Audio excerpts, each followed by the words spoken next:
నేను పిల్లల్ని బాగా చదివించండి.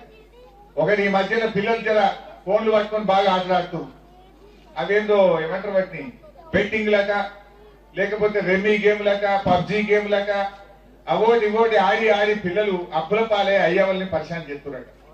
నేను మా పిల్లల్ని కోరేది ఒక్కటే, ఏ షార్ట్ కట్ ఎవడు మనకు పైసలు ఇవ్వడు. ఏదో ఈ పబ్జీ గేమ్ లో పైసలు సంపాదిస్తా, రాత్రికి రాత్రే నేను పెద్దగా అయిపోతా, కారు కొంటా, మోటార్ సైకిల్ కొంటా, ఇల్లు కడతా అని నీ ఆలోచన మంచిదే. కానీ ఎవడు మనకు పైసలు నిన్ను గుంజుకోనికే వాడు గేమ్లు పెట్టారు తప్ప నీకు పైసలు నీకు పెట్టారు. వాడు మోసం. అందులోకి పోకుండ్రి, మీ అయ్యేవారు పరిశాన్ చేయకుండ్రి, మీరు పరిశాన్ కాకుండా. నా దగ్గర ఒక గన్మెన్ రాముని పట్ల ఊర్లో ఇట్లనే ఆన్లైన్ గేమ్లు ఆడి ఆడి అప్పులైపోయి అప్పులు ఎంత కట్టాలో తెలియక ఇద్దరు చిన్న పిల్లలు 5 ఏళ్ల 7 ఏళ్ల పిల్లల్ని తుపాకీతో కాల్చి చంపిండు, భార్యను కాల్చి చంపిండు, ఆయన కాల్చుకొని చచ్చిపోయింది. ఎందుకు? ఈ ఆన్లైన్ గేమ్లలో పైసలు కూడా కొట్టి అప్పుల పాలైపోయి అప్పులు కట్టలేక ముఖం జల్లక ఉరివెట్టుకొని చచ్చిపోయే పరిస్థితి వస్తా ఉంది. ఇలా ఏ ఊర్లో పోయినా పిల్లలు రాత్రంతా పడుకుంటలేరంటే పొద్దుదాకా పడుకున్నారు. కొంతమంది అందరిని అంటలేదు, కొంతమంది దానికి అలవాటు పడ్డారు. గుడుంబకు గంజాయికి ఆన్లైన్ గేమ్లకు పోయి జీవితాలు ఖరాబ్ చేసుకుంటున్నారు. దయచేసి యువతి యువకులు, అమ్మాయిలు ఏం చేస్తలేరు, పిల్లలతోనే ఇచ్చింది పంచాయతీ.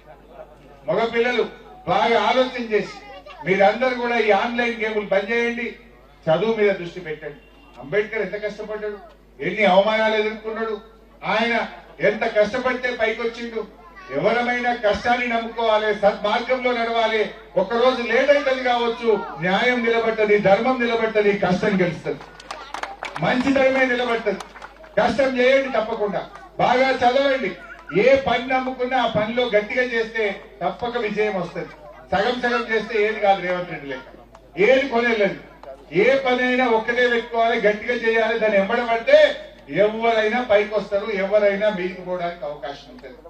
దయచేసి కుటుంబాలు, గంజాయిలు, ఈ ఆన్లైన్ గేములు, పత్తాలు గిత్తాలన్నీ బంద్ చేసి మంచి మార్గంలో నడవండి. అమ్మా నాయనకు పేరు తేండి, అమ్మా నాయన గర్వపడేటట్టు చేయండి, అమ్మా నాయన కళ్ళల్లో నీళ్లు పెట్టించకండి, తల్లిదండ్రుల తల దించుకునేటట్టు చేయకండి. నీ తల్లిదండ్రులు తలెత్తుకునే విధంగా బాగా చదవండి, కష్టపడండి, ఈ వ్యసనాలకు దూరంగా ఉండాలని చెప్పి కోరుకుంటూ జై భీమ్, జై తెలంగాణ.